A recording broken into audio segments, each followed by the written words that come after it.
Hey guys, Lancey here. Hope everyone's doing well. Thanks for joining me while looking to some more MTG markets and also the markets in general. So I'm actually going to split this up into two videos. I've decided that that's probably the easiest way to go about it, but haven't really done that or thought about what the best way to do that is yet. So I'll stick with one for now. Starting with jumping straight into the dollar. So currently it looks like the dollar is about to take a bit of a dump. Now, I'm not too sure if everyone knows what's happening with the what we call it. What's going to happen tomorrow with the Federal Reserve meeting up over the Jackson Hole Summit? Now, that's actually going to be online. I think it's a Skype conversation. So, what they're going to talk about is if they want to keep the tapering, which is purchases of the mortgage bonds and bonds in general, which is kind of a way to keep everything afloat. And also, it keeps interest rates low, which I might explain in another video. If they decide that the new variant of the virus is too dangerous and slowing down the economy, they're going to keep interest rates low and they're going to continue doing their purchases of mortgages and stocks, which means obviously those will continue going up. And if they do that, it also means higher amounts of liquidity, which means the prices of collectibles and other things will just continue moving up because you can't keep the money in the bank for too long. Otherwise, inflation is kind of just going to erode it away. So that's one to watch out for. That's going to happen for you guys, I think, later this afternoon. Another one to kind of watch out for, and I'm not too sure if anyone can actually say this in the comments, is there's lots and lots of talk for a fourth stimulus check in the US, which is crazy because I actually didn't realize there was a third one at all. So the fourth one is coming up. There's discussions on what's going to be in it. It's once again $1,400. Now, all of these are dollar negative. So if the Federal Reserve doesn't stop tapering, doesn't try to increase interest rates to combat inflation, then the dollar goes down. And if they release another stimulus check, the dollar goes down. When the dollar goes down, we've talked about this before, gold will jump up higher, crypto will jump up higher, stocks will go up higher, inflation, 10-year bond might go up higher as well, oil will go up higher, which is already done. So copper will continue, pretty much anything that will be protection against inflation will go up higher. So houses, etc. So I would say that those are the kind of things that I'd want to watch out for, at least into this weekend. Outside of that, everything looks like it's just waiting for the Federal Reserve to kind of come out and say what they want to do. And then the dollar will decide on what to do and then everything will follow. So right now you can see that the dollar is sitting just below 93 and everything else is kind of just flatlining at this point. It looks like the preparation is for the dollar to fall. So most likely, while the Federal Reserve might say something about tapering, they're probably going to say more about the fact that we need to wait and see. So, that just means that it's not going to happen anytime soon.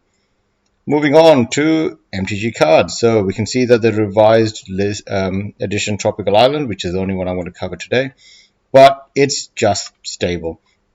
I'm not expecting this to bump until the next stimulus check is more in the news. Currently, it's in the background, so I think once it becomes more and more obvious that it's going to come, then I am actually expecting another bounce, as crazy as that sounds. Azure Signet. So this is a Secret Lairs one. We talked about all of these before. They're all worth something to try to balance out a $25, $29 Secret Lairs. So I'm expecting the prices to even out around somewhere to actually add up to the same price as the Secret Lairs. It doesn't always have to be the case, but it seems to be kind of normal. Impact Tremors from Secret Lairs started off at $10, went down to $5. This might be a good time to pick it up. You can get them for $3.50, but I said it before and I'll say it again. If the Secret Lairs is only about $2 more expensive than the other versions of these cards, and this is a common card, that's $3, so that's a crazy rate for a common, then the Secret Lairs should be worth a lot more than that. So I would expect Secret Lairs to normally be worth 3 to 4 times, especially some of the cheaper cards. because they're just not bought out as much as the cheaper cards, especially some of the smaller, especially some of the more easy to get your hands on version, which people just don't know there's much value. They're not going to get those packs because they don't have an insane amount of value, which means the prices should hold steady or go high. Fire and Ice from Apocalypse still gaining. They're especially volatile as well. I would probably say if you really wanted this card, there are exactly the same versions of this card in other places like Commander. Commander deck, you can get it for 49 cents. So if you want this, you're getting it because it's Apocalypse. Secret Lairs, Mother of Runes. I feel like every single day there's a Mother of Runes from one of these Secret Lairs taking another big jump. And I think that's valid for now. The art is good, but more importantly, it's a very in-demand card. It's played in a lot of legacy decks, which means that they're going to maybe want to get 4-offs for some of these. So they always are willing to pay a bit more for some of these cards as well. Flutterstorm from Iconic Masters. So started off, it was $7 just a couple of months ago. I remember getting this card. It was actually a bit more expensive, but this is starting to push back up to that level again. So if you got this card anywhere in the last year, before when everything took off, March 21, then you could have got it for $4, but now it's obviously sitting around about $20. Armored Skyhunter from Commander Legends. I remember this card the previous time. I was thinking that it's a good card, probably is worth more than what it shows right now. I think it's starting to hit its point where it's probably getting to the place where it's worth. It's about what it needs to be worth. So $4 for this card might be all you need to get. I didn't realize how much Cloud Key has fallen, but it was a $30, $36 card. Now it's a $20 to $12 card. So I'd probably say that it's got a bit more to fall. Once it starts hitting, I think around about the $14, maybe even $20. So maybe 20 to 14. I would start picking this card up if you need it for your Commander decks. You could also just dip your toes in if you really need it. Just get one of them. But it's once it hits $14, that's probably the point where everyone starts picking it up again if they need it. Cursed Rack from Antiquities. Great art. Poor guy. So I think this is one of those cards which really took off. Yeah, it was pretty heavily manipulated. I think even now at the $8.37, it feels on the high end because you can get a 4th edition for 26 cents. So yeah, I mean, you're getting it for Antiquities, but $8.37 to 26 cents is a huge variation. Colossus of Sardia from Antiquities. Once again, an Antiquities card that actually took a bit of a dive last couple of days, but you can see the average price has been going up. And I think that's mostly because people are buying the premium cards and then collecting them and sealing them up. You can get this for 46 cents in 10th, 5th, and 4th edition. So, yeah, $37 to $32 or 46 cents. Revelations from Legends. So, Legends card, another one that's taking off. $27 for the market price for a long time, now sitting at $61. So, a huge gain in the last couple of days. Obviously, there's a Chronicles version for 75 cents. Actually, a really good card.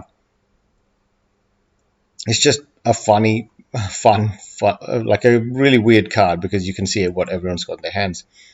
Enchantment removal will be a way to stop that, but still. And Felida Sovereign from Zendikar. So a slow gain for this card, nothing crazy. It's just been a slow day, so that's why it's even on this list. Isles Familiar from start of 1999. So 50 cents card just 5 months ago. Went up to $2.62. Very stable. Looks like it was a buyout. Hasdor the Abbot. So this is a reserve list card that never took off. It's not the best card. Like 5 for 2/5. Pay X, tap. The next X damage that'll be dealt to target white creature you control is dealt to Hazard instead. So yeah, not the best card. He is a legend, so I guess you can play him as like a frail guy as your commander. But he went from 45 cents to $2.42, and then ever since then he's slowly started dipping. He's had a bit of a bump in the average price in the last day, but that's about it. You can still, looks like, get him for 50 cents on TCG. So there you go. Play with Fire from Innistrad. So this is just speculation. This card isn't out yet. And last one, Pyrohemia. Good card, especially for enraged decks. I remember, yeah, 59 cents for this card for a while. Then obviously Dinosaurs came out and it took off. You could have picked it up for $2.54. But then after that, it slowly gained as more dinos come out with Enrage, or more creatures come out with Enrage, or other similar things like that. Moving over to Mtg Goldfish. Whoops, I did not get into this already, did I? Nope. Okay, moving in.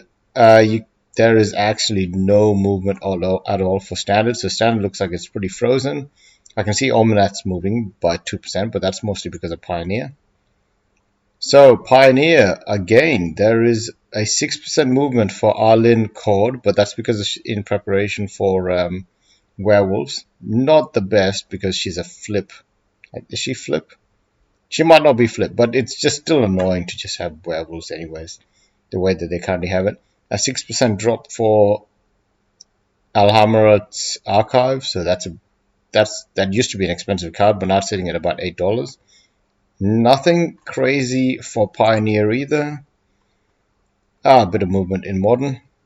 So you got Rakif of the Many, which is a 13% gain, so now he's sitting at $16.88, which is actually a lot. Topol Orb, which is a 15% gain, so now sitting at $15.81. Biggest drop is a 7% drop for Pact of Negation, so now sitting at $13.85. Actually might be a good time to start picking that card up. Let me just have a quick look. Outside of that, you got Oboro, Palace of the Clouds, now sitting at $90, up 12% gain. Snuck in. Steam Vents is on there. Nature's Will is still on there, $38. Graven Cans, another 24% for the week. Quite impressive. Yeah, okay. So this Pact of Negation used to be almost at $50 just a couple of months ago. Obviously, it was spoiled. So yeah, it's taken a bit of a dump ever since it was in Time Spiral Remastered. And I don't know if $13 is actually the lowest it's going to be, but maybe if you want to start dipping your toes in, it's a really good commander card and you can have a lot of use to it. So anyways, guys, that is it for the day. Thanks again for watching and have a good one. See ya.